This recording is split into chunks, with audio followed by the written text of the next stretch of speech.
नमस्कार।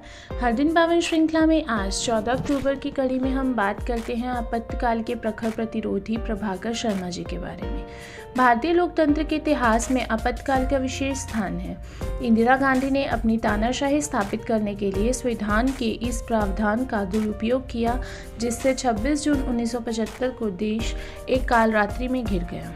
इसके साथ ही इंदिरा गांधी ने राष्ट्रीय स्वयंसेवक संघ तथा अन्य अनेक संस्थाओं पर प्रतिबंध लगाकर उनके हजारों कार्यकर्ताओं को झूठे आरोप में जेल में ठूस दिया। सारे देश में भय व्याप्त था, लोग बोलने से डरते थे।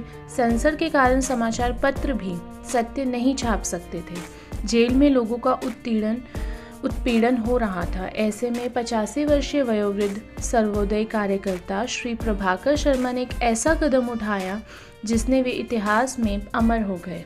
यद्यपि सरकारी साधु विनोबा भावे ने आपातकाल को अनुशासन पर्व कहा था।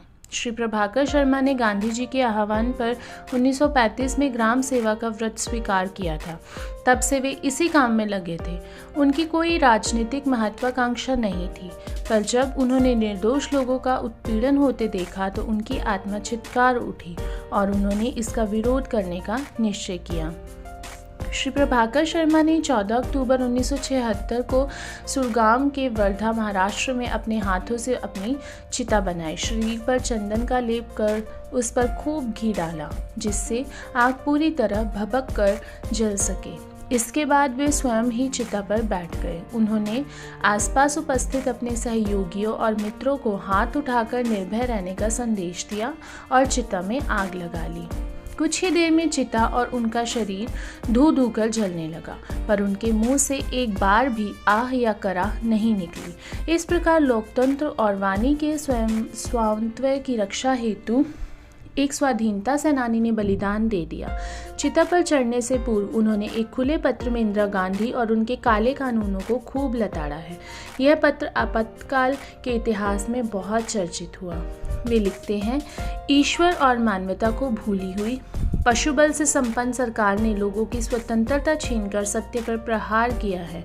मुगलों के काल में भी ऐसे अत्याचार होते थे, पर इस बार तो वह सरकार ऐसा कर रही है जिसने गांधी जी के नेतृत्व में अहिंसा की शिक्षा ली थी। उन्होंने सेंसर की आलोचना करते हुए लिखा, इस प्रकार के अत्याचारों के समाचार भी प्रकाशित नहीं हो सकते। अंग्रेजों के समय में मुकदमा और सज़ा होती थी। समाचार पत्रों में छपने के कारण बाहर के लोगों को इसका पता लगता था। इससे शेष लोग भी उत्साहित होते थे। जनता में नैतिक जागृति आती थी, पर आपके काले कानूनों ने इसे भी असंभव कर दिया। मीसा के बारे में वे लिखते हैं, यह कानून नौकरशाही को राक्षस तथा जनता को कायर बनाता है। न्यायाधीश भी आपके पिट्ठू बने हैं। जो इन कानूनों का विरोध करेगा उसे ना जाने कब तक जेल में रहना पड़ेगा। जेल जाना भी अन्याय सहना ही है, अतः मैं आपकी जेल में भी नहीं जाऊंगा। आपके राज्य में मनुष्य के नाते जीवित रहना कठिन है, अतः मैं जीवित रहना नहीं चाहता। मैंने इसके विरोध में अपनी बलि देने का निश्चय किया है। उनके आत्मदाह के बाद भी इस पत्र को सार्वजनिक करने का साहस शासन में नहीं हुआ। संघ के स्वयंसेवक अनेक गुप्त पत्रक उन दिनों निकालते थे। उनके माध्यम से ही यह घटना लोगों को पता लगी। अगर आपको हमारी वीडियोस पसंद आ रही हैं तो कृपया आप हमारे चैनल को लाइक, शेयर और सब्सक्राइब ज़रूर करें। भारत माता की जय।